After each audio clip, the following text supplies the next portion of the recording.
Hello students, how are you? In last video lecture we have studied about the organizing and its features. In this video lecture we are going to study what is the importance of organizing, what are the benefits of organizing to an organization. So students, let's get started.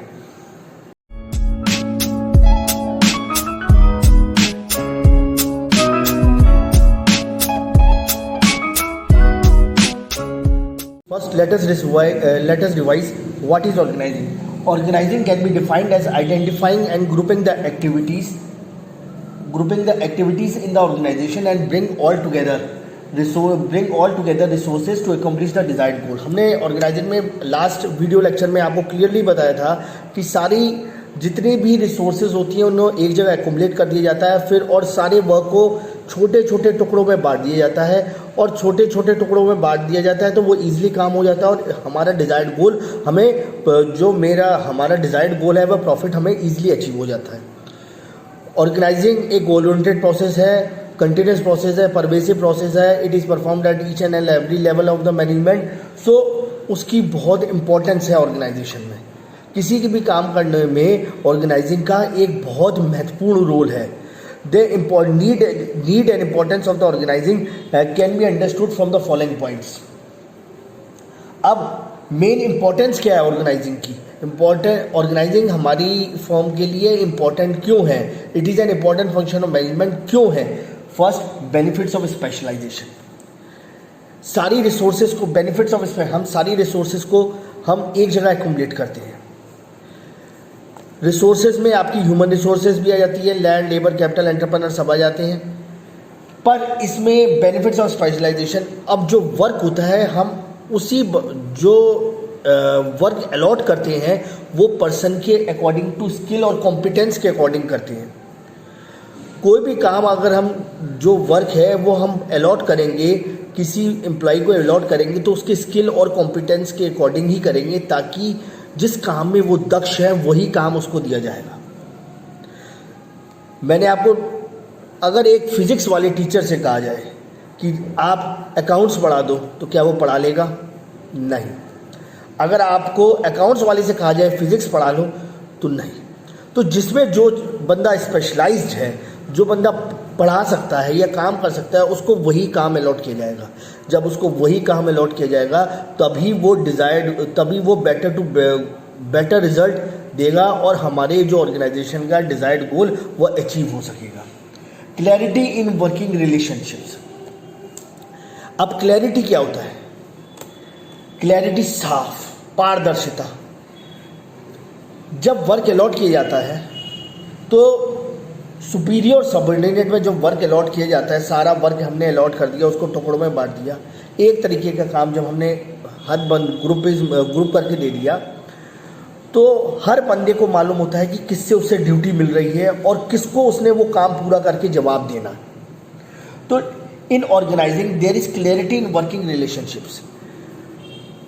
Duty, authority, responsibility बिल्कुल clear तरीके से हर employ को मालूम होता है वो organisation में उसे क्या काम करना है और उससे कौन ड्यूटी अलॉट करेगा, कौन उसे ड्यूटी देगा और किसको वो ड्यूटी को कंप्लीट करके जवाब देगा. There is clarity in working relationships.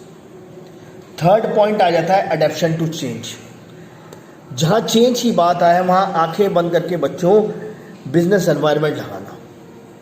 हम जानते हैं कि जो बिजनेस है वो फ्यूचर पे डिपेंड करता है. प्रॉफिट हमारा फ्यूचर पे डिपेंड करता है और फ्यूचर इज़ अनप्रेडिक्टेबल.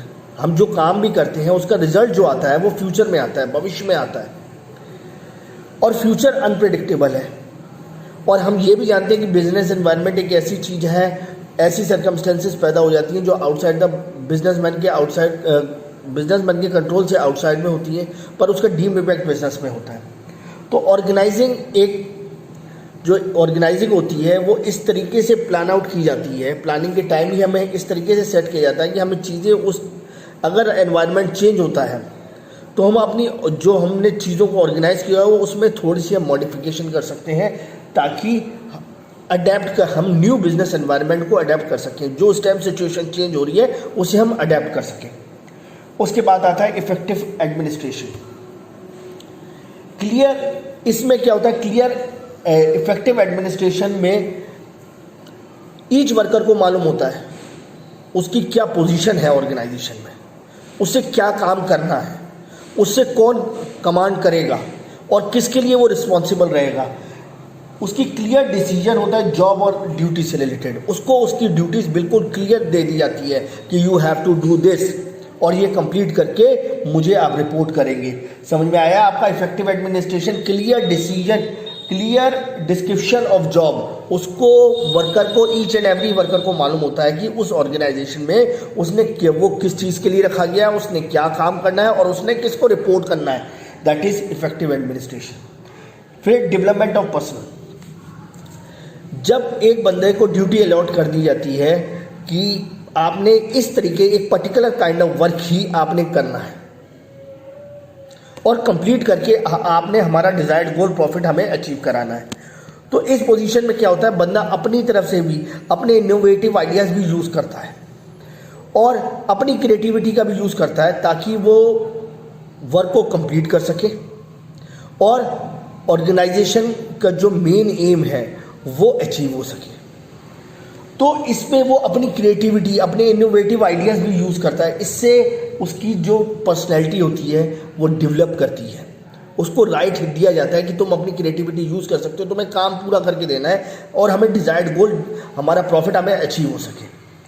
फिर ऑप्टिमम यूटिलाइजेशन ऑफ रिसोर्सेज, वो हमने स्टार्टिंग से ही बताते आ रहे हैं, जितनी भी चीज़ें हमने जो काम करना होता है वो एक जगह एक्युमुलेट करते हैं और प्रॉपरली कोई भी चीज़ रिजल्ट तभी मिलता है जब इफेक्टिवली और एफिशिएंटली हम वर्क को करते हैं।